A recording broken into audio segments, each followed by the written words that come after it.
Welcome to Samba Samba. Enjoy the video. In this video, I will show you how to use Notion on your phone. First, head over to your device's App Store, whether it's the Apple App Store or Google Play, and download the Notion application. Once installed, simply open it up and log in using your existing Notion account details. Your entire workspace, including all your pages and databases, will automatically sync, making it instantly accessible right from your pocket. It's a seamless process, taking less than 1 minute to get set up. Once you are logged in, navigating Notion on your phone is incredibly intuitive. The sidebar, easily accessible from the left edge of your screen, provides quick access to all your pages, databases, and shared content. Need to find something specific? The powerful search bar at the top allows you to locate any piece of information in mere seconds.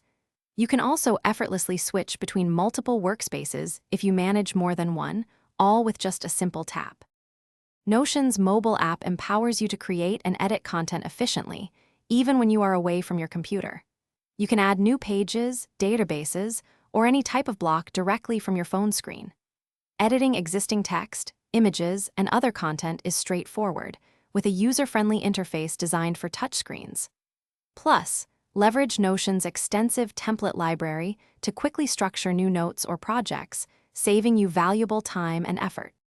Beyond basic editing, Notion on your phone offers several advanced features to boost your productivity. You can easily share pages with colleagues or friends and collaborate in real time, no matter where you are. Set up reminders and notifications for deadlines or important events, ensuring you never miss a beat. Furthermore, quickly capture notes and ideas from other apps using your phone's share sheet, integrating them seamlessly into your Notion workspace. Thanks for watching. Consider subscribing if we helped you.